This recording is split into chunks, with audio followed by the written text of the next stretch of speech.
Hello, my name is Kyung, and I'm talking about the social network studies right now. Today, like, many people using the social network service like Facebook, Instagram, like Twitter or Snapchat, and it became very famous. And people think it's a good way to socialize and communication, like through the computer, like tablet, or the smartphone you're using every day.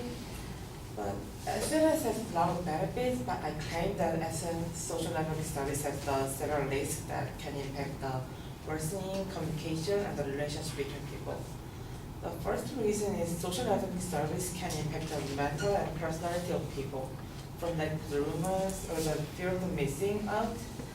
There's a lot of rumors in the SNS, like unverified things about the person, and it's like spread like wildfire. And many people think this is interesting, but after there's correction about it, but people doesn't really care about the correction. They just think that rumors just really fun and they're talking about it again and again.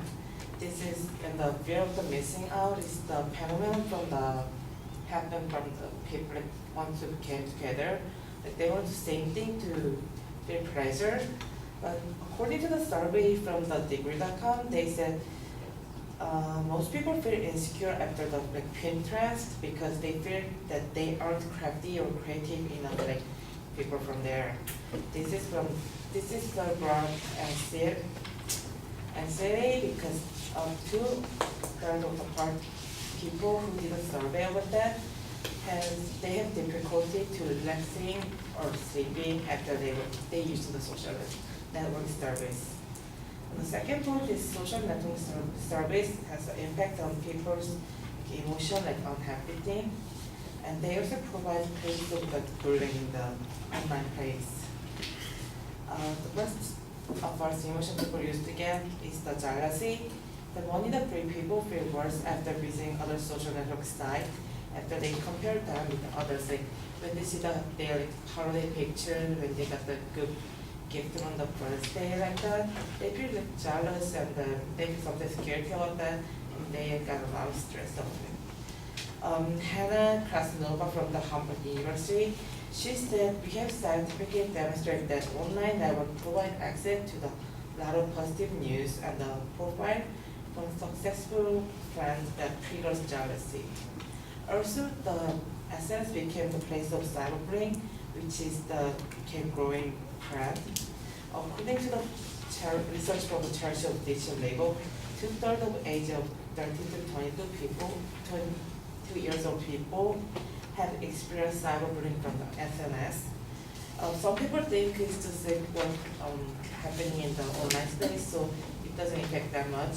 But it gives them much negative psychological effect on the victims.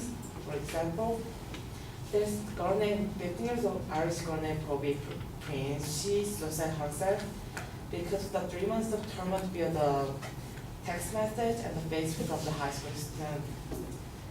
So like people think cyberbullying is just like happening in online, like it has more impact. And sometimes it has more impact because they can ask help from the other person easily, like in the real world. And then third point, people think SNS, the risk from the SNS coming from the other people, but when they're using it, they also have a lot of effect by themselves because SNS service is affecting the interpersonal, social, and the communication skill. On the research that says the SNS decreased the face-to-face interaction. 54% of teenagers using the text to talk with a friend, but only 34% of teenagers talk with their friend with a face-to-face. Like this, people know that effective communication skills are the key of the success to real world. But there's a lot of scholars and the research team like saying that if they are not, like, they only talking through the Facebook or like other SNS more than they talk to a person, how can they talk with a after when they like graduate and get work? How can they like talk with more than 140 characters to deliver their speech to audience without the misspelling and using word like L or something?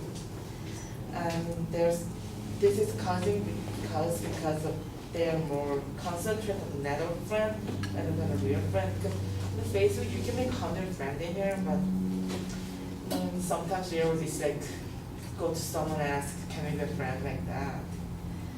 So I'm like in conclusion, I'm planning about the social network services several risks, sometimes more than benefit, because it can impact the mental and personality of people, and it also can hurt the people's emotion and provide side brain, and also social network services affect the people's interpersonal social communication skills.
All right.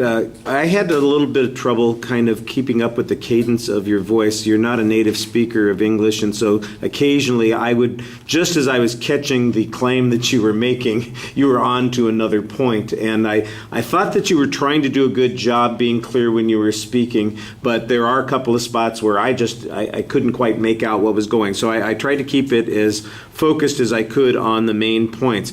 Your proposition, I understood that. When the preview of the secondary claims, I knew that you previewed them. I could not catch what they were. However, during the body of the speech, I did notice that you stated what they were pretty clearly, and it was easy to infer from what they were from the supporting material that you were presenting there, so that helped a little bit. I do think that you need a little bit stronger evidence on a couple of these points, because the fact that certain things exist doesn't mean that they are automatically problematic or there's any impact. So, for instance, you mentioned jealousy and you mentioned bullying on the second point with the emotions that are going on there. Well, why is jealousy a bad thing? Why isn't productivity, isn't our desire to achieve sometimes motivated by jealousy? And the amount of jealousy, is it so significant that people become incapable of acting, or they get so depressed that they give up? I don't have any information like that. I mean, in fact, jealous is probably one of those common words that you see on social networks. Somebody posts a picture of their new puppy, or the fantastic meal that they're eating, or they mention, oh, I'm at Disneyland, and somebody says, jealous, and that's kind of their response. I'm going, okay, so why is that a bad thing in that particular situation? They're sharing something, they're self-disclosing something about themselves. Doesn't that build intimacy when people acknowledge that sort of thing? If you don't show that there's a consequence to that, then it's just an informative presentation. I think you need to make a bigger inference. The idea about bullying, that bullying takes place on social networks, I think that's true. However, has bullying increased the amount of, have social networks increased the amount of bullying, or have they changed it in a way that makes it even more problematic than it was before? That's, I think, the kind of information that you need to develop a little bit more on that particular point.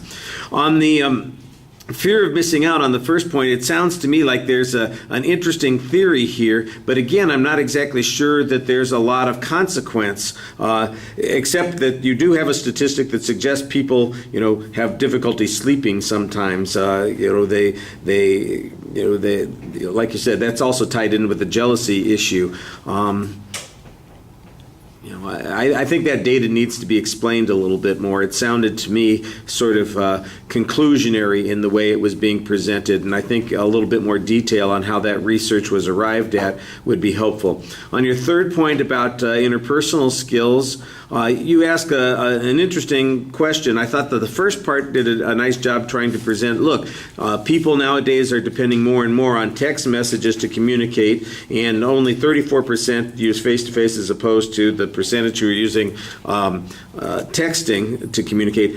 What I don't have is any sense that it represents a decline in what was typical. So, for instance, maybe the average teenager spoke to 10 persons a day, their friends, 20 years ago, and now they still are speaking to 10 persons a day, but they're also talking to or texting to 20 other people a day. That we don't get the comparative data that's going on there, so I'm not sure that the inference that you're drawing here is a valid one.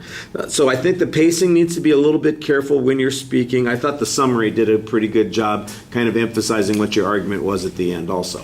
All right, thank you.